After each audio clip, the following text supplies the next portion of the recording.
अध्याय 31। हॉगवर्ट्स की जंग। बड़े हॉल की जादुई छत अंधेरे और सितारों से भरी थी।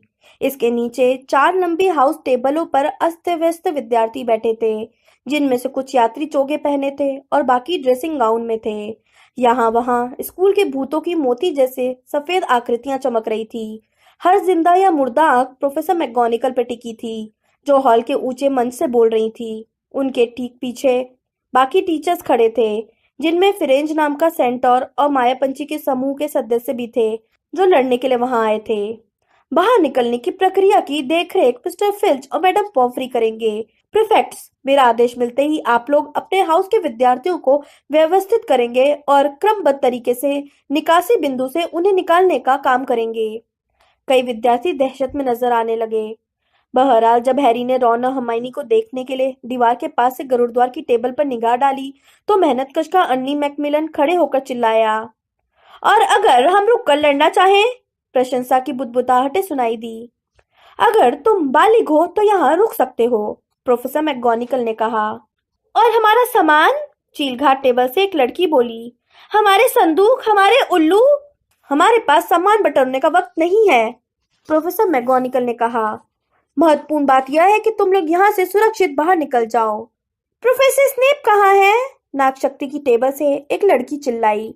अगर सामान्य भाषा में कहा जाए तो वे 9 2 11 हो चुके हैं, प्रोफेसर मैकगोनिकल ने जवाब दिया, और गुरुद्वार, मेहनतकश तथा चीलघाट हाउसों की टेबलों से हर्ष ध्वनि सुनाई दी। हैरी गुरुद्वार की टेबल के पास से होता हुआ हॉल में आगे बढ़ा। वह अब भी रॉन और हर्माइनी की तलाश कर रहा था। उसके गुजरते समय चेहरे उसकी दिशा में मुड़े और फुसफुसाहटें शुरू हो गईं।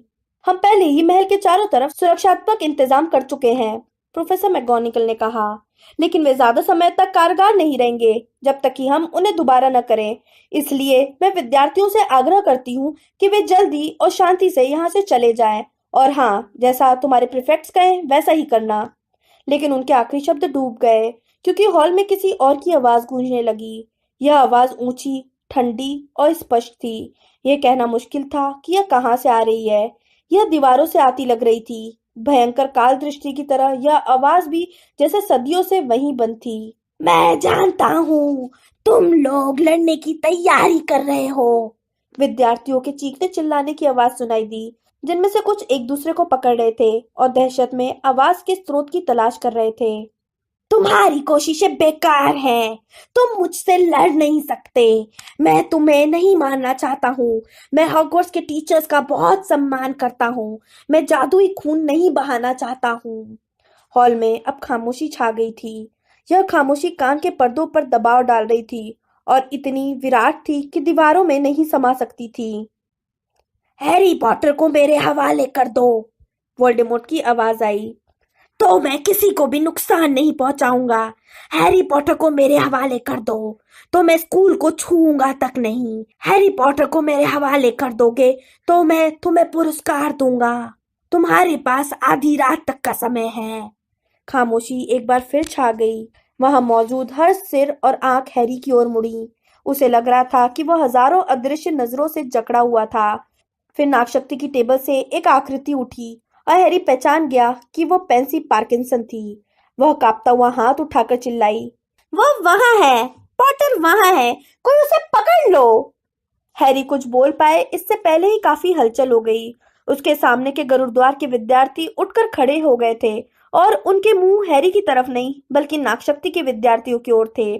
फिर मेहनतकश के विद्यार्थी खड़े हुए और लगभग उसी समय चीलघाट के विद्यार्थी भी। उन सभी की पीठ हैरी की तरफ थी और वे सभी पेंसी को देख रहे थे। हैरी यह देखकर हैरान और अभिभूत हो गया कि चोगों या आस्तीनों के नीचे से हर तरफ छड़ियां निकल रही थीं। धन्यवाद मिस पार्किंसन, प्रोफेसर मैकगोनिकल ने रूखी आवाज में कहा। तुम सबसे पहले मिस्टर फिल्च के साथ बाहर जाओ। तुम्हारा बाकी का हाउस तुम्हारे पीछे जा सकता है। हैरी को बेंच सरकने की आवाज आई। नागशक्ति के विद्यार्थी हॉल के दूसरे सिरे पर लाइन बनाकर बाहर निकल रहे थे। चीलघाट के विद्यार्थियों, अब तुम्हारी बारी है, प्रोफेसर मैकगोनिकल चिल्लाई। धीरे धीरे चारों तरफ टेबलें खाली हो गईं। नागशक्ति की टेबल बिल्कुल खाली थी।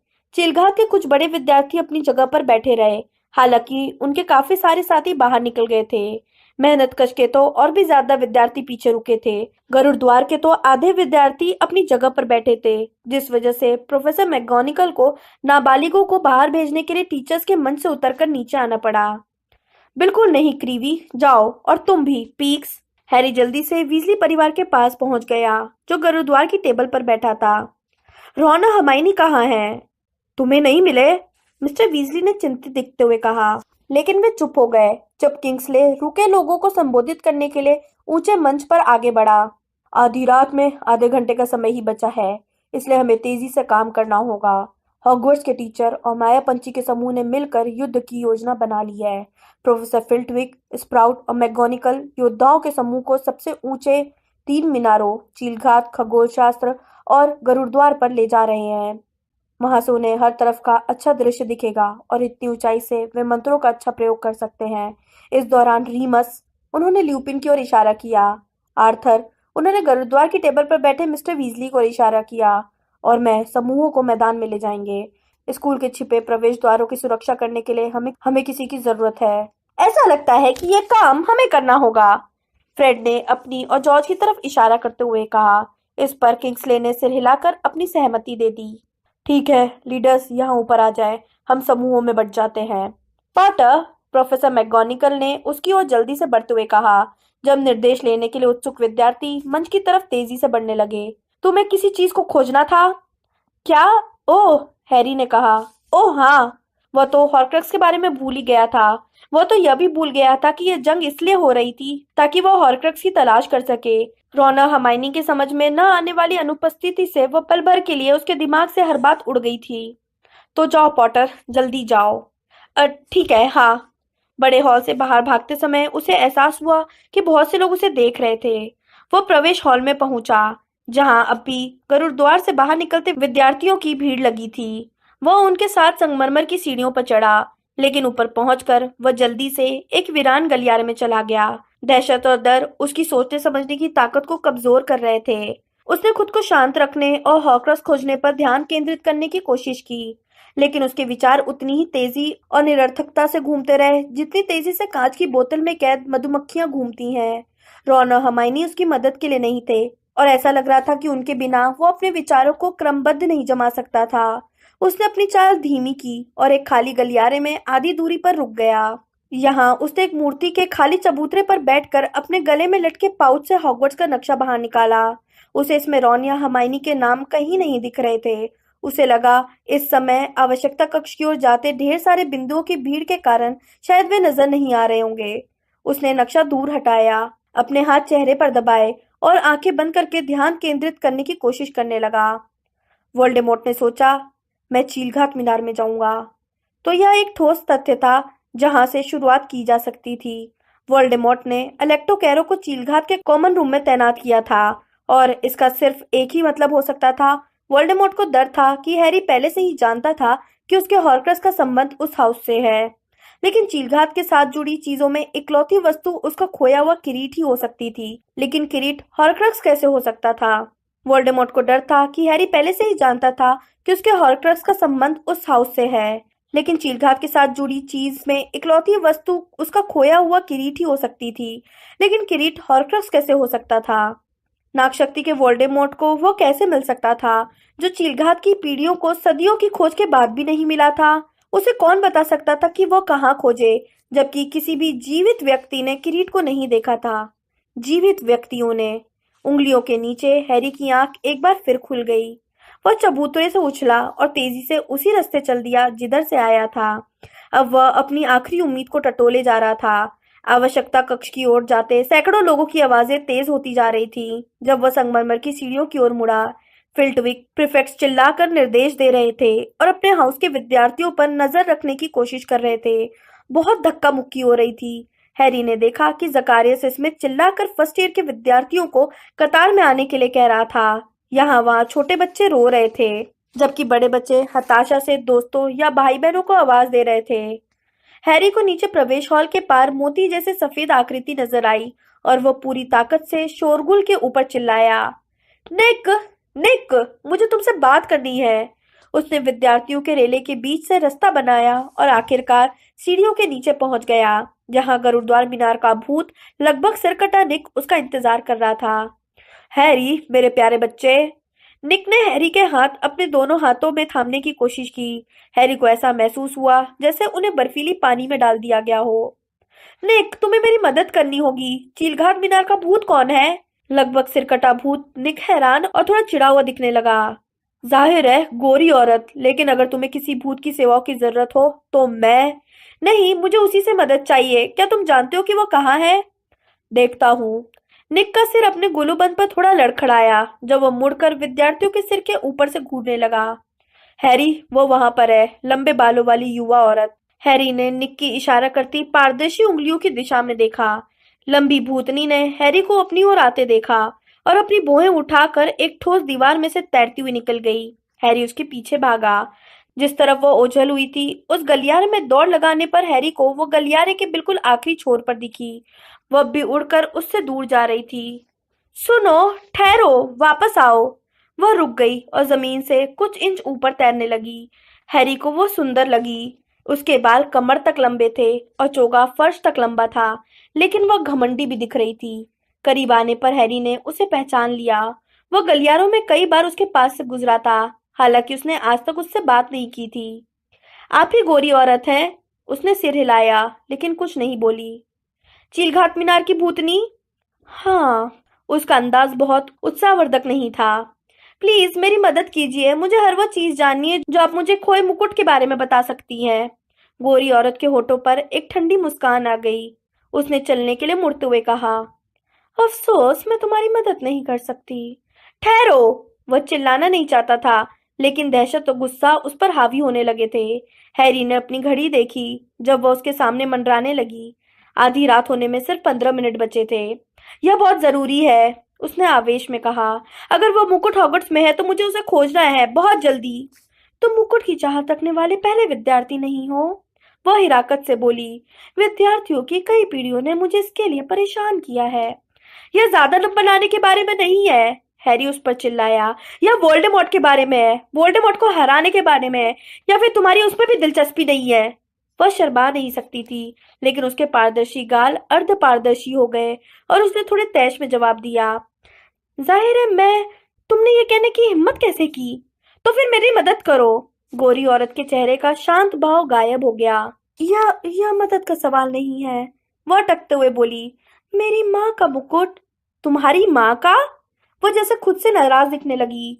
उसने मुश्किल से कहा, जब मैं जिंदा थी तो मेरा नाम हेलेना चीलघाट था। तुम उनकी बेटी हो? लेकिन तब तो तुम्हें पता होना चाहिए कि उसके साथ क्या हुआ। हालांकि मुकुट बुद्धि बढ़ाता है, उसने खुद को संभालने की कोशिश करते हुए कहा। लेकिन मुझे नहीं लगता कि इससे उस जादूगर को हराने की तुम्हारी संभावनाएं बढ़ जाएंगी, जो खुद को शहंशाह कहता है। मैंने तुम्हें अभी अभी बताया था ना कि मेरी दिलचस्पी उसे पहनने में नहीं है, हैरी ने तैश में आते हुए कहा। समझाने के लिए वक्त नहीं है, लेकिन अगर तुम हॉगवर्ट्स की परवाह करती हो, अगर तुम वोल्डेमॉर्ट का खात्मा होते देखना चाहती हो, तो तुम्हें मुझे मुकुट के बारे में सब कुछ बता देना चाहिए जो तुम जानती हो। वह हवा में झूलती हुई बिल्कुल स्थिर हो गई और उसे घूरती रही। हैरी पर निराशा हावी हो गई। जाहिर है, अगर उसे कुछ मालूम होता तो वो अब तक फिल्टविक या डंबलडोर को बता चुकी होती, जिन्होंने निश्चित रूप से उससे यही सवाल पूछा होगा। वह अपना सिर हिलाकर मुड़ने लगी जब वह धीमी आवाज में बोली, मैंने अपनी माँ का मुकुट चुरा लिया था। तुमने क्या किया था? मैंने मुकुट चुरा लिया था, हेलिना चिलगाट ने बहुत धीरे से दोहराया। मैं अपनी माँ से ज्यादा चतुर और ज्यादा महत्वपूर्ण बनना चाहती थी। मैं उसे लेकर भाग गई। हैरी नहीं जानता था कि उसने किस तरह उसका विश्वास जीत लिया था, लेकिन उसने यह पूछना ठीक भी नहीं समझा। वह तो बस पूरा ध्यान लगाकर सुनता रहा जब वह आगे बोली, लोग कहते हैं कि मेरी माँ ने कभी मुकुट के चले जाने की बात किसी को नहीं बताई, बल्कि यह नाटक किया कि यह उन्हीं के पास है। उन्होंने अपने नुकसान और मेरे भयंकर धोखे को हॉगवर्ट्स के अन्य संस्थापकों से भी छिपा कर रखा। फिर मेरी माँ बीमार पड़ गई, बहुत बीमार। मेरे इतने बड़े धोखे के बावजूद वे मुझे एक बार देखने के लिए व्याकुल थी। उन्होंने एक आदमी को मेरी तलाश में भेजा जो काफी समय से मुझसे प्यार करता था, हालांकि मैंने उसके प्रस्ताव को ठुकरा दिया था। मेरी माँ जानती थी कि वह जब तक मुझे खोज नहीं लेगा तब तक चैन से नहीं बैठेगा। हैरी ने इंतजार किया। हेलिना ने एक गहरी सांस खींची और अपना सिर पीछे झटका। उसने मुझे उस जंगल में खोज लिया जहां मैं छिपी हुई थी। जब मैंने उसके साथ लौटने से इनकार कर दिया तो वो हिंसा पर उतर आया। नवाब हमेशा से गर्म मिजाज था। मेरे इनकार पर नाराज होकर और मेरी आजादी से ईर्ष्या करके उसने मुझे खंजर मार दिया। नवाब, तुम्हारा मतलब है? हाँ, खूनी नवाब, गोरी औरत ने कहा और अपने चोगे को एक तरफ हटाकर अपने सफेद सीने पर गहरा घाव दिखाया। बहरहाल जब उसने देखा कि उसने क्या कर डाला है तो वो पश्चाताप की आग में जलने लगा। जिस खंजर से उसने मेरी जान ली थी उसी खंजर से उसने अपनी भी जान ले ली। इतनी सदियों बाद भी वो पश्चाताप के लिए जंजीरें पहनता है, जैसा उसे करना भी चाहिए। उसने कटुता से आगे कहा। और मुकुट? वह उसी जगह रखा रहा जहां मैंने उसे तब छिपाया था जब मुझे खूनी नवाब के जंगल में अपनी ओर आने की आवाज सुनाई दी थी। मैंने मुकुट को एक खोखले पेड़ के भीतर छिपाया था। खोखला पेड़? हैरी ने दोहराया। कौन सा पेड़? यह कहाँ पर है? अल्बानिया के एक जंगल में, एक वीरान जगह जो मैंने सोचा था कि मेरी माँ की पहुंच से बहुत दूर होगी। अल्बानिया? हैरी ने दोहराया। दुविधा के बाद अब समझ चमत्कारिक रूप से आ रही थी। अब उसे समझ में आ गया कि वह उसे वह बात क्यों बता रही है जो उसे डम्बलडोर और फिल्ट्रिक को नहीं बताई थी। तुम यह कहानी पहले भी किसी और को बता चुकी हो, है ना? एक और विद्यार्थी को? उसने अपनी आंखें बंद कर ली और सिर हिलाया। मुझे भी जरा भी अंदाजा नहीं था। वह बहुत अच्छी चापलूसी कर रहा था। लगता था वह सब कुछ समझता था, सहानुभूति रखता था। हाँ, हैरी ने सोचा, टॉम रिडल निश्चित रूप से हेलेना चीलघात की अनमोल वस्तुओं की मालकिन बनने की इच्छा को समझता था, जिन पर उसका कोई हक नहीं था। देखो, तुम पहली शख्स नहीं थी जिससे रिडल ने चीजें गलवाई थीं। हैरी बुदबुदाया। जरूरत पड़ने पर वो मनमोहक हो सकता था। तो वोल्डेमॉर्ट गोरी औरत से खोए मुकुट का पता ठिकाना उगलवाने में सफल हो गया था। वह उस दूर दराज के जंगल में गया था और उसने मुकुट को निकाल लिया था। उसने शायद यह काम हॉगवर्ट्स से निकलते ही और बोर्गेन एंड बक्स में नौकरी करने जाने से पहले ही कर दिया होगा। अल्बानिया का वीरान जंगल उसे छिपने के लिए बहुत अच्छा लगा होगा, क्योंकि कई सालों बाद जब वोल्डेमॉर्ट को 10 साल तक छिपने की जगह चाहिए थी तो वो वहीं जाकर रहा था। लेकिन अनमोल हॉर्क्रक्स बनने के बाद मुकुट उस खोखले पेड़ में नहीं रह सकता था। नहीं, मुकुट को चुपके से इसके सच्चे घर में लौटा दिया गया और वोल्डेमॉर्ट ने इसे वहां खुद रखा होगा, जिस रात को वो नौकरी मांगने आया था। हैरी ने अपने विचार को पूरा किया। क्या कहा? उसने मुकुट महल में छिपा दिया था, जिस रात को वो डंबलडोर से टीचर की नौकरी मांगने आया था। हैरी ने कहा। जोर से बोलने पर उसे सब कुछ साफ नजर आने लगा। उसने डंबलडोर के ऑफिस जाते या आते समय मुकुट छिपा दिया होगा, लेकिन इसके बावजूद नौकरी पाने की कोशिश करने लायक थी, क्योंकि तब उसे गरुड़द्वार की तलवार चुराने का भी मौका मिल सकता था। शुक्रिया, बहुत बहुत शुक्रिया। हैरी उसे वहीं तैरती छोड़कर चल दिया। वो पूरी तरह चकराई हुई दिख रही थी। प्रवेश हॉल में दोबारा मुड़ते समय उसने अपनी घड़ी देखी। आधी रात होने में अभी 5 मिनट का समय बाकी था। हालांकि अब वह जान गया था कि आखिरी हॉर्क्रक्स क्या था, लेकिन वह यह बिल्कुल भी नहीं जानता था कि यह कहाँ था। विद्यार्थियों की कई पीढ़ियां मुकुट खोजने में असफल रही थी। इससे लगता था कि यह चीलघात मीनार में नहीं होगी, लेकिन अगर वह वहां नहीं थी तो फिर कहाँ थी? टॉम रिडल ने हॉगवर्ट्स महल के भीतर सामान छिपाने की ऐसी कौन सी जगह खोजी होगी जिसके बारे में उसे यकीन था कि वह हमेशा गोपनीय बनी रहेगी? हताशा भरी अटकलों में खोया हैरी एक मोड़ मुड़ा, लेकिन अभी वह नए गलियारे में कुछ कदम आगे ही बढ़ा था कि तभी उसकी बाईं तरफ की खिड़की जोरदार धमाके के साथ टूट गई। जब वो एक तरफ को उछला तो एक विशालकाय शरीर खिड़की में से उड़ता हुआ अंदर आया और सामने वाली दीवार से टकराया। बड़ी और बालों वाली कोई चीज विशालकाय शरीर से अलग हुई और उसने हैरी पर छलांग लगा दी। हैग्रिड! हैरी गरजा और फैंग नाम के कुत्ते से पीछा छुड़ाने लगा, जब दाढ़ी वाली विशाल आकृति उठकर खड़ी हो गई। क्या? हैरी, तुम यहाँ? हैग्रिड नीचे झुका और हैरी को हल्के से लेकिन पसली तोड़ने वाले आलिंगन में बांध लिया। फिर वह भागकर टूटी खिड़की के पास गया। शाबाश ग्रोपी! वह खिड़की के छेद से दहाड़ा। हम तुमसे 1 मिनट में मिलते हैं। बहुत अच्छा लड़का है। हैग्रिड के पार अंधेरे रात में हैरी ने दूरी पर रोशनी के धमाके देखे और एक अजीब सी चीख सुनी। उसने अपनी घड़ी देखी। आधी रात हो चुकी थी। जंग शुरू हो गई थी। ओ हैरी!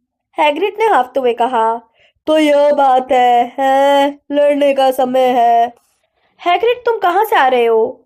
हमने पहाड़ की अपनी गुफा में तुम जानते हो कौन की आवाज सुनी। हैग्रिड ने गंभीरता से कहा। आवाज गूंज रही थी, है ना? तुम लोगों के पास पॉटर को हवाले करने के लिए आधी रात का समय है। जानते थे कि तुम यहीं पर होगे, जानते थे कि क्या हो रहा होगा। नीचे उतरो फैंग। तो हम भी शामिल हो गए, हम और ग्रोपी और फैंग। जंगल के पास वाली दीवार को तोड़ दिया।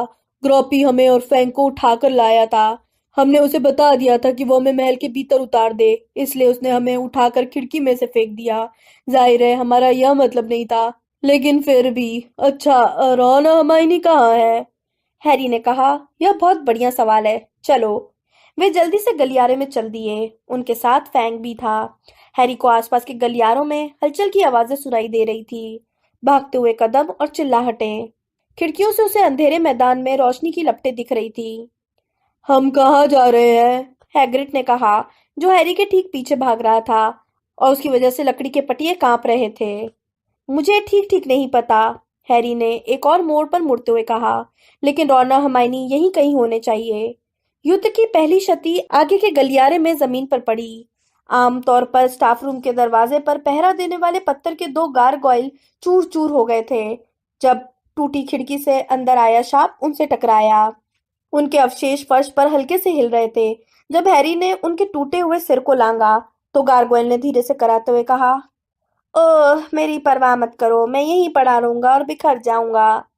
पत्थर के इस बदसूरत चेहरे को देखकर हैरी को अचानक जेनोफिलियस की बनाई चंद्रिका चीलघात की संगमरमर की अर्ध प्रतिमा याद आ गई, जो अजीब सा मुकुट पहनी थी। और फिर चीलघात मीनार की मूर्ति की, जिसके सफेद घुंघराले बालों पर पत्थर का मुकुट रखा था। जब वो गलियारे के छोर पर पहुंचा तो उसके दिमाग में पत्थर की एक तीसरी मूर्ति भी आ गई। यह एक बदसूरत बूढ़े जादूगर की मूर्ति थी, जिसके सिर पर हैरी ने खुद एक विग और एक घिसा पिटा पुराना मुकुट रखा था। सदमा फायर विस्की की गर्मी की तरह हैरी की रगों में बहने लगा और इसके जोरदार झटके की वजह से वह गिरते गिरते बचा। आखिरकार वह जान गया था कि हॉर्क्रक्स कहाँ पर उसका इंतजार कर रहा था। टॉम रिडल किसी पर भरोसा नहीं करता था और अकेले ही काम करता था। वह इतना घमंडी था कि वह यह मानता था कि वह और सिर्फ वही हॉगवर्ट्स के सबसे गहरे रहस्यों को जानता है। जाहिर है डंबलडोर और फिल्टविक आदर्श लोग थे और उन्होंने उस जगह पर कभी कदम नहीं रखा था, लेकिन हैरी स्कूल में हमेशा घिसे पिटे रास्तों से दूर भागता रहता था। यह एक ऐसा रहस्य था जो वह और वोल्डेमॉर्ट दोनों जानते थे, लेकिन डंबलडोर कभी नहीं जान पाए थे। उसे प्रोफेसर स्प्राउट ने उसके विचारों से जगा दिया, जो पास से तेजी से गुजरी। उनके पीछे नेविल और आधा दर्जन अन्य विद्यार्थी थे। वे सभी कान रक्षक लगाए थे और बड़े गमले में पौधे लेकर जा रहे थे। मंत्र कवच, नेविल भागते भागते पीछे मुड़कर जोर से बोला। उन्हें दीवारों के ऊपर से दुश्मनों पर उछाल देंगे, उन्हें यह पसंद नहीं आएगा। हैरी अब जानता था कि उसे कहाँ जाना है। वह तेजी से चल दिया। हैग्रिड और फैंग उसके पीछे दौड़ रहे थे। वे एक के बाद एक दूसरी तस्वीर के पास से गुजरे और तस्वीरों के लोग उनके साथ साथ भागने लगे। जादूगर और जादूगरनियां कॉलर और पजामों, कवच और चोगों में एक दूसरे के कैनवास में ठस रहे थे और चीख चीख कर महल के बाकी हिस्सों की खबर दे रहे थे। जैसे ही वे गलियारों के अंत में पहुंचे, पूरा महल हिल गया। जब एक भयंकर विस्फोट की शक्ति से विशालकाय फूलदान अपने चबूतरे से उड़ गए, तो हैरी समझ गया कि शापों की शक्ति टीचर्स और मायापंछी के समूह के जादू से ज्यादा दुष्टतापूर्ण थी। कोई बात नहीं फैंग, कोई बात नहीं, हैग्रिड चीखा। लेकिन जब चीनी मिट्टी के टुकड़े चाकू की तरह हवा में उड़ने लगे, तो बड़ा कुत्ता दुम दबाकर भाग खड़ा हुआ। हैग्रिड दहशतजदा कुत्ते के पीछे भागा और हैरी को अकेला छोड़ गया। हैरी ने लड़खड़ाते हुए गलियारे के बीच रास्ता बनाया और अपनी छड़ी तैयार रखी। एक गलियारे में तस्वीर का योद्धा सर कैडोगन पूरे रास्ते उसके पीछे इस तस्वीर से उस तस्वीर भागता रहा और अपने कवच की आवाज करता रहा तथा उसे प्रोत्साहित करता रहा। उसका मोटा खच्चर उसके पीछे भाग रहा था। दुष्ट लोग हैं, कमीने, कुत्ते, नीच है, उन्हें बाहर निकाल दो हैरी पॉटर, उन्हें भगा दो। हैरी तेजी से मोड़ मुड़ा। उसे फ्रेड और कुछ विद्यार्थी का छोटा समूह दिखा, जिसमें ली जॉर्डन और हैन्ना एबॉट थे। वे एक खाली चबूतरे के पास खड़े थे, लेकिन मूर्ति के पीछे एक खुफिया रास्ता था। उनकी छड़ियां तैयार थी और वे छिपे हुए छेद के पीछे की आवाजें सुन रहे थे। बड़ी अच्छी रात है, फ्रेड चिल्लाया जब महल दोबारा कांपा और हैरी तेजी से भागा। उसे खुशी और दहशत दोनों का मिला जुला एहसास हो रहा था। उसने एक और गलियारे को भागकर पार किया। वहां हर जगह उल्लू ही उल्लू दिख रहे थे। मिसेस नॉरिस गुर्रा रही थी और उन्हें अपने पंजों में दबाने की कोशिश कर रही थी। जाहिर है उन्हें सही जगह पहुंचाने के लिए। पॉटर। एबरफोर्ड डंबलडोर आगे वाले गलियारे को रोके खड़ा था और उसकी छड़ी तैयार थी। आज सैकड़ों बच्चे मेरे शराब खाने से गुजरे हैं पॉटर। मैं जानता हूँ हम स्कूल खाली कर रहे हैं, हैरी ने कहा। वोल्डेमॉर्ट हमला कर रहा है क्योंकि उन्होंने तुम्हें उसके हवाले नहीं किया है, एबरफोर्ड ने कहा। मैं बहरा नहीं हूँ, पूरे हॉग्समीड को उसकी आवाज सुनाई दे गई होगी। और यह तुम में से किसी के भी दिमाग में नहीं आया कि नागशक्ति के कुछ विद्यार्थियों को बंधक बनाकर रख लो?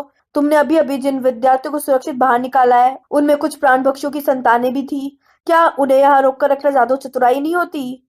इससे वोल्डेमॉर्ट नहीं रुकता, हैरी ने कहा, और तुम्हारे भाई ऐसा कभी नहीं करते। एबरफोर्ड ने हुंकार भरी और विपरीत दिशा में चला गया। तुम्हारे भाई ऐसा कभी नहीं करते। हाँ, यह सच था, हैरी ने आगे भागते हुए सोचा। डंबलडोर जिन्होंने स्नेप की इतने लंबे समय तक रक्षा की थी, कभी भी विद्यार्थियों को बंधक नहीं बनाते। फिर वह आखिरी मोड़ पर मुड़ा और उसके मुंह से राहत तथा तैश की मिली-जुली चीख सुनाई दी। रॉन और हर्माइनी दोनों के हाथों में बड़ी मुड़ी हुई गंदी पीली चीजें थीं। रॉन की बाह के नीचे एक झाड़ू भी थी। तुम लोग कहाँ चले गए थे? हैरी चिल्लाया। रहस्यमय तहखाने में, रॉन ने कहा। तहखाने में क्या? हैरी ने कहा और उसके सामने अचानक रुक गया। यह रॉन का सुझाव था, हरमाइनी ने हाँफते हुए कहा। कितना बेहतरीन था, है ना? तुम्हारे चीलघात मीनार में जाने के बाद मैंने रॉन से कहा, अगर हम दूसरा हॉर्क्रक्स को खोज भी लेते हैं तो हम उससे छुटकारा कैसे पाएंगे? हम कप को भी तो नष्ट नहीं कर पाए थे। और फिर उसने इसके बारे में सोच लिया। काल दृष्टि। क्या? हॉर्क्रक्स को नष्ट करने के लिए, रॉन ने आराम से कहा। हैरी की आंखें उन चीजों पर पड़ी जो रॉन और हरमाइनी की बाहों में दबी थी। बड़े मुड़े हुए दांत। अब जाकर उसे एहसास हुआ कि वे इन्हें मरे हुए कालदृष्टि की खोपड़ी से उखाड़ लाए थे। लेकिन तुम लोग अंदर घुसे कैसे? उसने दांतों के बाद रॉन को देखते हुए पूछा। उसमें तो सरभाषा की जरूरत पड़ती है। उसने सरभाषा बोली थी, हरमाइनी फुसफुसाई। हैरी को दिखाओ रॉन। रॉन ने एक भयंकर दबी हुई फुफकार निकाली। जब तुमने रॉकेट खोला था तो ऐसी ही आवाज निकाली थी, उसने हैरी से माफी मांगने वाले अंदाज में कहा। मुझे कई बार कोशिश करनी पड़ी, तब जाकर यह सही निकली, लेकिन उसने विनम्रता से कंधे उचकाते हुए कहा, हम अंत में वहां पहुंच ही गए। रॉन अद्भुत था, हरमाइनी ने कहा। अद्भुत? तो? हैरी अब समझने के लिए आगे जूझ रहा था। तो एक और हॉर्क्रक्स नष्ट हो चुका है, रॉन ने कहा और अपनी जैकेट के नीचे से मेहनतकश के कप के बर्बाद अवशेष को खींचा। इस पर हरमाइनी ने वार किया था। मुझे लगा था कि उसे वार करना चाहिए। उसे अभी तक वो खुशी हासिल नहीं हुई थी। जीनियस, हैरी चिल्लाया। कुछ खास नहीं, रॉन ने कहा, हालांकि वो बहुत खुश नजर आ रहा था। तुम्हें कोई नई बात पता चली? जैसे ही उसके मुंह से यह निकला, ऊपर कहीं पर विस्फोट हुआ। वे तीनों ऊपर देखने लगे जब छत से धूल गिरी और उन्हें दूर से आती चीख सुनाई दी। मैं जानता हूँ कि किरीट कैसा दिखता है और मैं जानता हूँ कि यह कहाँ है, हैरी ने तेजी से कहा। उसने इसे ठीक वहीं छिपाया है जहां मैंने अपने काढ़े की पुस्तक छुपाई थी, जहां हर कोई सदियों से सामान छिपाता रहा था। उसने सोचा था कि उस जगह का पता सिर्फ उसे ही है। चलो। जब दीवारें दोबारा कांपी तो वह बाकी दोनों को छिपे हुए दरवाजे से आवश्यकता कक्ष में जाने वाली सीढ़ियों तक ले गया। आवश्यकता कक्ष खाली था। वहां बस तीन औरतें थीं, जिनी, टोंक्स और एक बूढ़ी जादूगरनी जो दीमक खाया हैट पहने थी। हैरी तत्काल पहचान गया कि वे नेविल की दादी थीं। पॉड, उन्होंने फुर्ती से कहा, जैसे वे उसी का इंतजार कर रही हो। हमें बताओ क्या हो रहा है? सब ठीक है? जिनी और टोंक्स ने एक साथ पूछा। जहां तक हमें मालूम है सब ठीक है, हैरी ने कहा। क्या लोग हॉगवर्ट्स से अब भी आ रहे हैं? वह जानता था कि जब तक कमरे में लोग रहेंगे तब तक यह रूप नहीं बदल पाएगा। मैं सबसे आखिर में आई थी, मिसेस लॉन्गबॉटम बोली। मैंने इसे बंद कर दिया है। मुझे लगा था कि जब एबरफोर्ड शराब खाना छोड़कर यहाँ आ गया है तो उसे खुला रखना समझदारी नहीं है। तुम्हें मेरा पोता दिखा क्या? वह लड़ रहा है, हैरी बोला। जाहिर है, बूढ़ी औरत ने गर्व से कहा। अच्छा, मैं जाकर उसकी मदद करती हूँ। वे आश्चर्यजनक तेजी से पत्थर की सीढ़ियों की तरफ चल दी। हैरी ने टोंक्स की तरफ देखा। मुझे तो लगा था कि तुम टेडी के साथ अपनी माँ के घर पर हो। मैं यह नहीं झेल पाई कि मुझे पता न चले, टोंक्स ने दुखी होकर कहा। माँ उसकी देखभाल कर लेंगी। क्या तुम्हें रीमस दिखा? वे मैदान में योद्धाओं के समूह का नेतृत्व करने वाले थे। एक शब्द कहे बिना टोंक्स तेजी से चल दी। जिनी, हैरी ने कहा, मुझे अफसोस है, लेकिन हम चाहते हैं कि तुम भी यहाँ से चली जाओ। बस थोड़ी देर के लिए, फिर तुम अंदर आ जाना। कैद से छूटने की बात सुनकर जिनी खुश हो गई। फिर तुम अंदर जरूर आ जाना, हैरी ने पीछे से चिल्लाकर कहा जब जिनी टॉन्स के पीछे पीछे सीढ़ियों की तरफ भागी। तुम लौटकर जरूर अंदर आ जाना। एक पल रुको, रॉन ने तेजी से कहा। हम किसी को भूल गए हैं। कौन? हरमाइनी ने पूछा। घरेलू जिन, वे सभी किचन में होंगे, है ना? तुम्हारा क्या मतलब है? हमें उनसे भी युद्ध करने को कहना चाहिए, हैरी ने पूछा। नहीं, रॉन ने गंभीरता से कहा। मेरा मतलब है हमें उन्हें बाहर निकलने का मौका देना चाहिए। हम यह नहीं चाहते कि उनका हाल भी डॉबी जैसा हो, है ना? हम उन्हें अपने लिए मरने का आदेश नहीं दे सकते। हरमाइनी के हाथों से कालदृष्टि के दांत छूटकर जमीन पर गिर गए। रॉन की तरफ भागते हुए उसने उसकी गर्दन में बाहें डाली और उसके होठों पर होठ रखकर उसे चूम लिया। रॉन ने भी अपने हाथों में पकड़े दांत और झाड़ू फेंक दिए और इतने उत्साह से प्रतिक्रिया की कि उसने हरमाइनी को पूरा उठा लिया। क्या यह इसके लिए सही समय है? हैरी ने कमजोरी से पूछा। उसके कहने से कोई फायदा नहीं हुआ, क्योंकि यह सुनकर रॉन और हरमाइनी ने एक दूसरे को और कसकर जकड़ लिया। जब वे उसी जगह पर हिलते रहे तो हैरी ने ऊंची आवाज में कहा, ओए, जंग हो रही है। रॉन और हरमाइनी अलग अलग हुए, हालांकि उनकी बाहें अब भी एक दूसरे के गले में थीं। जानता हूँ दोस्त, रॉन ने कहा, जिसे देखकर ऐसा लग रहा था जैसे किसी ने उस सिर के पिछले हिस्से पर अभी अभी पहलवान नाम की गेंद मारी हो। यह अभी नहीं तो कभी नहीं वाला मामला भी हो सकता है ना दोस्त? उसे छोड़ो, हॉकरस की चिंता करो, हैरी चिल्लाया। क्या तुम्हें लगता है कि तुम बस इसे कुछ देर रहने दो जब तक कि हमें किरीट न मिल जाए? हाँ ठीक है, माफ करना, रॉन ने कहा। वह हरमाइनी गिरे हुए दांत उठाने लगे। दोनों के चेहरे गुलाबी थे। जब तीनों ऊपरी मंजिल के गलियारे में पहुंचे तो यह स्पष्ट हो गया कि उन्होंने आवश्यकता कक्ष में जो कुछ मिनट गुजारे थे उनमें महल के भीतर की हालत बुरी तरह बिगड़ गई थी। दीवारें और छत पहले से ज्यादा बुरी तरह कांप रही थी। हवा में धूल भरी थी और सबसे करीब की खिड़की से हैरी ने हरी और लाल रोशनियों को महल के बहुत पास देखा। वह समझ गया कि प्राणभक्षी अंदर घुसने ही वाले होंगे। नीचे देखने पर हैरी ने देखा कि ग्रॉब दानव पास से गुजर रहा था। उसने छत से पत्थर के एक गारगोइल को उठा लिया था और वह उसे लहराकर तथा गरज कर अपना गुस्सा दिखा रहा था। उम्मीद करते कि वो उनमें से कुछ पर पैर रख देगा, रॉन ने कहा जब पास से और चीखें सुनाई दी। जब तक वो हमारे दल का कोई ना हो, जब तक कि वो हमारे दल का कोई ना हो, एक और आवाज आई। हैरी मुड़ा और उसने जिनी तथा टॉन्ग्स को देखा। उन्होंने अपनी छड़ियां अगली खिड़की पर तान रखी थी, जिसके कई कांच गायब थे। जब वे देख रहे थे तो जिनी ने निशाना साध कर नीचे लड़ने वालों की भीड़ पर छाप मारा। शाबाश लड़की, एक आकृति ने गरजते हुए कहा, जो धूल के बीच उनकी तरफ भागती हुई आ रही थी। हैरी ने एबरफोर्थ को दोबारा देखा। उसके सफेद बाल उड़ रहे थे जब वो कुछ विद्यार्थियों के आगे आगे पास से जा रहा था। उन्हें देखकर लगता है जैसे वे किसी देश पर हमला कर रहे हों। वे अपने दानव भी ले आए हैं। तुमने रीमस को देखा? टोंक्स ने पीछे से पूछा। वह डोलोहोफ से लड़ रहा था, एबरफोर्थ चिल्लाया। उसके बाद से नहीं देखा। टोंक्स, जिनी बोली। टोंक्स, मुझे यकीन है कि वे ठीक होंगे। लेकिन टोंक्स धूल में एबरफोर्थ के पीछे भाग गई। असहाय जिनी हैरी, रॉन और हरमाइनी की ओर मुड़ी। वे बिल्कुल सुरक्षित रहेंगे, हैरी ने कहा, हालांकि वो जानता था कि वे खोखले शब्द थे। जिनी, हम पल भर में लौटते हैं। बस रास्ते से दूर रहना, सुरक्षित रहना। चलो, उसने रॉन और हरमाइनी से कहा तथा उस दीवार की ओर भागा जिसके पार आवश्यकता कक्ष अगले आने वाले के आदेश का इंतजार कर रहा था। मुझे उस जगह की जरूरत है जहां हर चीज छिपी है, हैरी ने उससे मन ही मन आग्रह किया। सामने से तीसरी बार भागने पर दरवाजा प्रकट हो गया। जैसे ही उन्होंने चौखट पार की और दरवाजा बंद किया, युद्ध की आवाजें थम गई। खामोशी छा गई। वे किसी गिरजाघर जितनी बड़ी जगह पर थे, जो शहर जैसे दिख रही थी।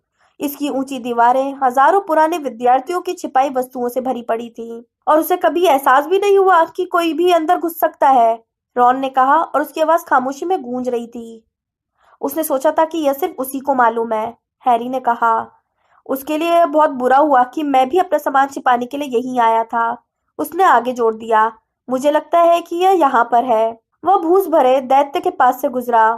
फिर वह उस ओझल होने वाली अलमारी के पास से निकला जिसे ड्रैको मैल्फॉय ने पिछले साल सुधारा था और जिसके इतने भयंकर परिणाम निकले थे। फिर वह झिझका और अटाले में ऊपर नीचे देखने लगा। उसे याद नहीं आ रहा था कि आगे कहाँ जाना है। आगमनो मुकुट, हरमाइनी ने हताशा में कहा, लेकिन कोई भी चीज उड़कर नहीं आई। ऐसा लग रहा था कि ग्रीनगॉट की तिजोरी की तरह ही यह कमरा भी इतनी आसानी से अपने भीतर छिपी वस्तु को प्रकट नहीं करता है। चलो अलग अलग हो जाते हैं, हैरी ने बाकी दोनों से कहा। एक बूढ़े आदमी की पत्थर की अर्ध प्रतिमा को देखो, जो विग और मुकुट पहने है। यह किसी अलमारी पर रखी है और निश्चित रूप से आसपास ही कहीं पर है। वो पास के गलियारों में तलाश करने चले गए। हैरी को अटाले, बोतलें, टोपियों, संदूकों, कुर्सियों, किताबों, हथियारों, झाड़ुओं, चमगादड़ों के ऊंचे ऊंचे ढेरों के बीच उनके कदमों की आहट सुनाई दे रही थी। यही कहीं पास में, हैरी खुद से बुदबुदा कर बोला, यहीं कहीं, यहीं कहीं। वो इस भूल भुलैया में गहराई तक चला गया और ऐसी चीज की तलाश करने लगा जिनसे इस कमरे की पिछली यात्रा में उसका सामना हुआ हो। उसकी सांस की आवाज उसके कानों में जोर से आ रही थी और उसकी आत्मा कांपती हुई लग रही थी।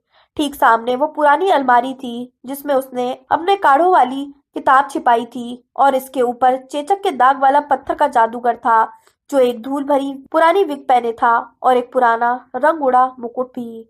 10 फुट दूर से ही उसने अपना हाथ बढ़ा दिया, लेकिन तभी पीछे से आवाज आई, रुक जाओ पॉटर। वो फिसलते हुए रुका और पीछे मुड़ा। क्रैब और ग्वाइल उसके पीछे कंधे से कंधे मिलाकर खड़े थे। उनकी छड़ियां सीधे हैरी की तरफ तनी हुई थी। उनके व्यंग भरे चेहरों के बीच की छोटी आकृति से उसे ड्रेको मैल्फॉय नजर आया।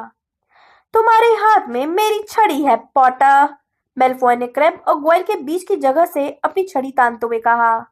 अब यह तुम्हारी नहीं है, हैरी ने हाँफते हुए कहा और हॉथरॉन छड़ी पर अपनी पकड़ मजबूत कर दी। छड़ी जीतने वाली की होती है मेल्फॉय, तुम किसकी छड़ी लाए हो? अपनी माँ की, ड्रेको ने कहा।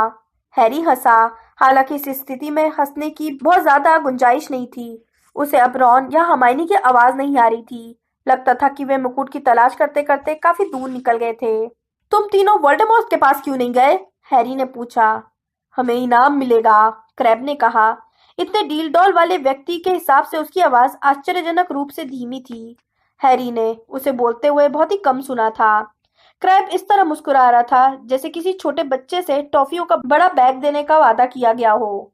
हम रुक गए थे पॉटर। हमने फैसला किया था कि अब बाहर नहीं जाएंगे। हमने फैसला किया था कि हम तुम्हें उन तक पहुंचाएंगे।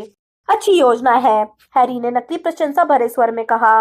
वह यकीन नहीं कर सकता था कि मंजिल के इतने करीब आने पर मेल्फॉय, क्रैब और ग्वाइल उसका रास्ता रोक लेंगे। वह धीरे धीरे उस जगह की तरफ पीछे बढ़ने लगा जहां हॉर्क्रक्स अर्ध प्रतिमा पर तिरछा रखा था।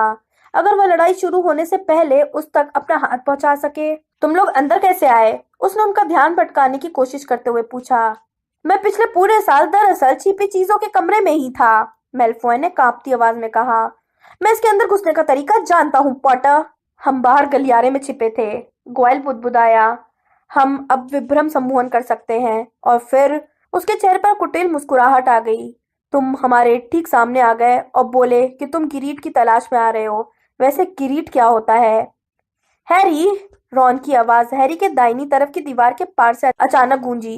तुम किससे बात कर रहे हो? क्रैब ने तेजी से अपनी छड़ी 50 फुट ऊंचे पुराने फर्नीचर, टूटे संदूकों, पुरानी पुस्तकों और दुशालों के अटाले की तरफ तानी और चिल्लाया, धरा अवरोहितो। दीवार डगमगाने लगी और फिर उस गलियारे में गिर गई जहां रॉन खड़ा था। रॉन, हैरी गरजा जब हरमाइनी की चीख सुनाई दी और हैरी को गिरी दीवार के दूसरी तरफ असंख्य चीजों के फर्श से टकराने की आवाज सुनाई दी। उसने अपनी छड़ी दीवार की तरफ तानी और चिल्लाया, स्थिर हो। दीवार फौरन स्थिर हो गई।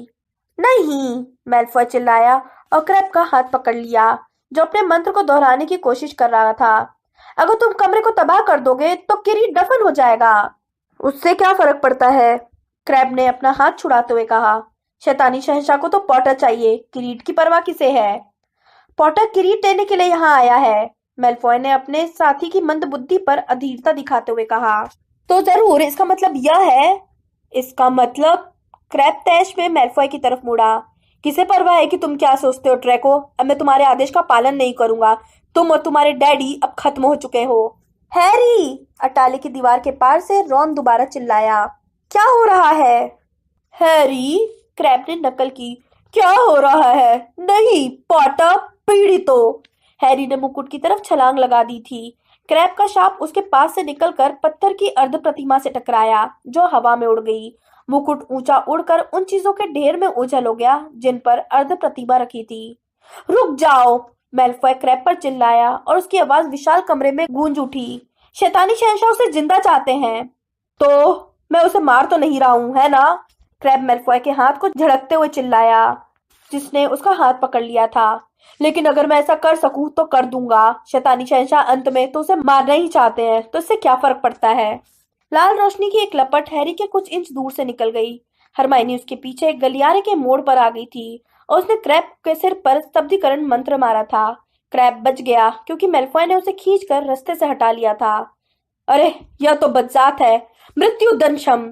हैरी ने हरमाइनी को तिरछा गोता लगाते देखा। क्रैब ने मारक शाप दिया था। इस बात पर हैरी इतना गुस्सा हो गया कि उसके दिमाग से बाकी सारी चीजें निकल गई।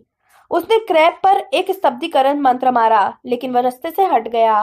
बहरहाल उसके हटने की हड़बड़ी में मेल्फॉय की छड़ी उसके हाथ से छूट गई तथा टूटे फर्नीचर और बक्सों के पहाड़ के नीचे लुढ़कती हुई ओझल हो गई। उसे मत मारना, उसे मत मारना, मेल्फॉय क्रैब और गोयल से चिल्लाकर बोला, जो हैरी पर निशाना साध रहे थे। हैरी को इस पल भर की झिझक की ही जरूरत थी। निरस्त्र भव। गोयल की छड़ी उसके हाथ से उड़ गई और उसके पास के अटाले में गायब हो गई। ग्वाइल ने मूर्खों की तरह उछलकर उसे पकड़ने की कोशिश की। मेल्फॉय ने हरमाइनी के दूसरे स्तब्धीकरण मंत्र से बचने के लिए छलांग लगा दी।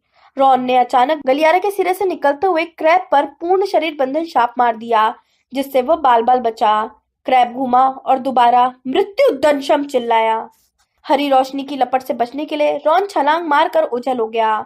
जब हरमाइनी उनकी तरफ बढ़ी और उसने ग्वाइल पर एक स्तब्धीकरण मंत्र मार दिया, तो छड़ी हुई मेल्फॉय 3 पैरों वाली अलमारी के पीछे दुबक गया।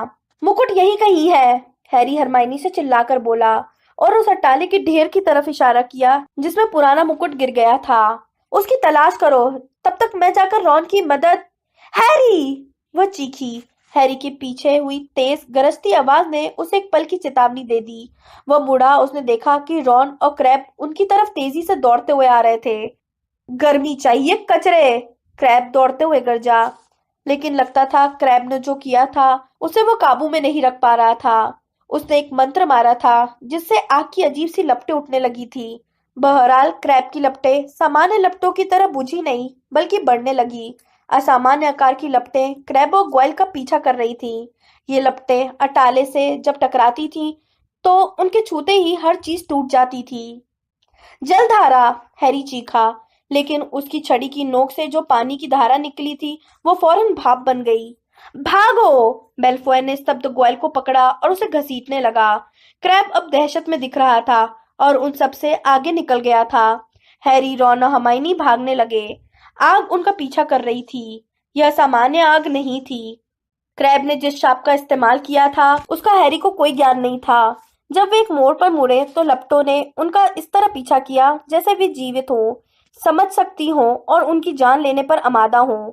अब आग विभाजित हो रही थी और अग्निजीवों का विशाल समूह उत्पन्न कर रही थी। लपट वाले सांप, सिंह के सिर और सर्प की पूंछ वाले शिमेरा तथा ड्रैगन निकल रहे थे। यह आग सदियों के कचरे को जला रही थी और जलने से पहले सारी चीजें हवा में उड़कर जानवरों के दांत वाले मुंह में जा रही थी। मेल्फॉय, क्रैब और ग्वाइल नजरों से ओझल हो गए। हैरी, रॉन और हरमाइनी एकदम रुक गए। आग के जानवर उनके चारों तरफ चक्कर लगा रहे थे। वे करीब आते जा रहे थे। वे पंजे, सींग और पूंछ हिला रहे थे। उनके चारों तरफ आग ने जैसे एक ठोस दीवार खड़ी कर दी थी। हम क्या कर सकते हैं? हरमाइनी ने आग की कानफोड़ों गर्जना के ऊपर चीखते हुए पूछा। हम क्या कर सकते हैं? यह, हैरी ने टाले के सबसे करीब ढेर से 2 भारी झाड़ुएं उठाई और उनमें से एक रॉन की तरफ उछाल दी, जिसने हरमाइनी को अपने पीछे बिठा लिया। हैरी ने दूसरी झाड़ू पर पैर डाला और जमीन पर पैर मारकर वे हवा में उड़ गए। वे लपट वाले एक शिकारी पक्षी की सींगदार चोट से कुछ फुट दूर से बचे, जिसने उन पर अपना जबड़ा मारा। धुआं और गर्मी अब बहुत बढ़ चुके थे। उनके पीछे शापित आग विद्यार्थियों, हजारों प्रतिबंधित प्रयोगों के परिणामों तथा अनगिनत लोगों के रहस्यों को चाट रही थी जो इस कमरे में छिपे थे। हैरी को कहीं पर भी मेल्फॉय, क्रैब या ग्वाइल का नामो निशान नहीं दिख रहा था। वो उन्हें खोजने की कोशिश में हमलावर अग्निजीवों के ऊपर से जितने पास से उड़ सकता था उड़ा, लेकिन आग के सिवाय कहीं कुछ नहीं दिख रहा था। मरने का कितना भयंकर तरीका था, वह ऐसा कभी नहीं चाहता था। हैरी, चलो बाहर निकलते हैं, चलो बाहर निकलते हैं, रॉन चिल्लाया। हालांकि काले धुएं के बीच दरवाजा दिखना मुश्किल था, और तभी भयंकर हलचल के बीच, भूखी आग की लपट की गरज के बीच हैरी को एक पतली, करुण मानवीय चीख सुनाई दी। यह बहुत खतरनाक है, रॉन चिल्लाया, लेकिन हैरी हवा में मुड़ा। चश्मे के कारण उसकी आंख को धुएं से थोड़ी राहत मिल रही थी। उसने नीचे आग को देखा और जीवन का कोई चिन्ह, अंग या चेहरा देखने की कोशिश की जो लकड़ी की तरह जला ना हो, और उसे वे दिख गए। मेलफॉय बेहोश गॉयल के चारों तरफ बाहें लपेटे था। वह दोनों जली डेस्कों के कमजोर ढेर पर बैठे थे, और हैरी ने गोता लगा दिया। मेलफॉय ने उसे आते देखकर एक हाथ उठाया, लेकिन इसे पकड़ते ही हैरी को तत्काल पता चल गया कि इससे कोई फायदा नहीं होना था। गॉयल बहुत भारी था और मेलफॉय का हाथ पसीने से लथपथ होने के कारण हैरी के हाथ से फौरन फिसल गया। अगर उनकी खातिर हमारी जान चली जाएगी तो मैं तुम्हें मार डालूंगा, हैरी, रॉन की आवाज आई। जब आग उगलता एक बड़ा शिबेरा उन पर हमला करने आया। रॉन और हर्माइनी गॉयल को अपनी झाड़ू पर घसीट कर ले आए। उधर हैरी मेलफॉय को बिठाकर उड़ने लगा। दरवाजे तक पहुंचो, मेलफॉय हैरी के कान में चिल्लाया। हैरी उठते काले धुएं के बीच रॉन, हर्माइनी और गॉयल के पीछे तेजी से चल दिया। सांस लेना मुश्किल था। लपटों से बच गई कुछ वस्तुएं हवा में उड़ रही थी, जबकि शापित आग द्वारा उत्पन्न जानवर उन्हें जश्न में ऊंचा उड़ा रहे थे। कप और कवच, चमकता हार और एक पुराना रंग उड़ा मुकुट। तुम यह क्या कर रहे हो? दरवाजा उस तरफ है, मेलफॉय चिल्लाया, लेकिन हैरी ने एकाएक दिशा बदलकर तेज गोता लगा दिया। चमकता हुआ मुकुट घूम रहा था और अग्नि सर्प के मुंह में धीमी गति में जा रहा था, लेकिन हैरी ने इसे बीच में ही पकड़ लिया और अपनी कलाई के चारों तरफ जकड़ लिया। अग्नि सर्प ने उस पर प्रहार किया, लेकिन तब तक हैरी तेजी से दिशा बदल चुका था। वह ऊपर की तरफ उठा और सीधे उस जगह की तरफ चल दिया जहां उसकी प्रार्थना के अनुरूप दरवाजा खुला हुआ था। रॉन, हर्माइनी और गॉयल गायब हो चुके थे। मेलफॉय चीख रहा था और हैरी को इतनी कसकर पकड़े था कि उसे दर्द होने लगा था। फिर धुएं के बीच हैरी को दीवार पर एक आयताकार टुकड़ा दिखा और उसने अपनी झाड़ू उस ओर घुमा दी। कुछ पल बाद साफ हवा उसके फेफड़ों में भर गई और वे बाहर के गलियारे की दीवार से टकरा गए। मेलफॉय झाड़ू से चेहरे के बल गिर कर लेट गया। वह हांफते हुए खांस रहा था। हैरी लुढ़क कर बैठ गया। आवश्यकता कक्ष का दरवाजा गायब हो गया था। रॉन और हर्माइनी बेहोश गॉयल के पास फर्श पर हांफते हुए बैठे थे। क्रैब, मेलफॉय ने कहा जैसे ही वो बोलने की स्थिति में आया। क्रैब, वह मर गया, रॉन ने रूखेपन से कहा। हांफने और खांसने की आवाजों के अलावा खामोशी छाई रही। फिर कई तेज धमाकों ने महल को हिलाकर रख दिया। पारदर्शी आकृतियों का एक बड़ा झुंड घोड़ों पर उनके पास से निकला। उन्होंने अपने सिर अपनी बाह के नीचे पकड़ रखे थे, जो खून की प्यास के बारे में चीख रहे थे। सिरकटों के झुंड के गरजने के बाद हैरी ने चारों तरफ देखा। उसके चारों तरफ युद्ध अब भी चल रहा था। भागते भूतों के अलावा भी उसे कई और चीखें सुनाई दे रही थी। उसके अंदर दहशत भरने लगी। जिनी कहाँ है? उसने तीखी आवाज में पूछा। वह यही थी, उसे तो आवश्यकता कक्ष में लौट आना था। ओह, क्या तुम्हें लगता है कि इस आग के बाद भी यह काम करेगा? रॉन ने पूछा, लेकिन वह भी खड़े होकर अपना सीना मलते हुए दाएं बाएं देखने लगा। क्या हम अलग अलग होकर तलाश? नहीं, हरमाइनी भी खड़े होते हुए बोली। मेलफॉय और गॉयल गलियारे के फर्श पर लुढ़कते रहे। दोनों ही के पास छड़ी नहीं थी। हमें एक साथ रहना चाहिए। चलो हैरी, तुम्हारी बाह पर क्या है? क्या? ओह हाँ, हैरी ने अपने कलाई से मुकुट को खींचकर ऊपर उठाया। यह अब भी गर्म था और राख से काला था, लेकिन अब उसने मुकुट को गौर से देखा तो उस पर लिखे छोटे शब्द दिखाई दिए। बुद्धि इंसान की सबसे बड़ी संपत्ति है। मुकुट से डांबर और खून जैसी चीज रिस रही थी। अचानक मुकुट बुरी तरह कांपा और फिर उसके हाथों में ही यह टूट गया। ऐसा होते समय दर्द की बहुत धीमी, बहुत दूर से आती चीख सुनाई दी, जो मैदान या महल से नहीं गूंज रही थी, बल्कि उस चीज में से ही आ रही थी जो अभी अभी उसकी उंगलियों में टुकड़े टुकड़े हो गई थी। यह जरूर शैतानी आग होगी, हरमाइनी ने टूटे टुकड़े को देखते हुए कहा।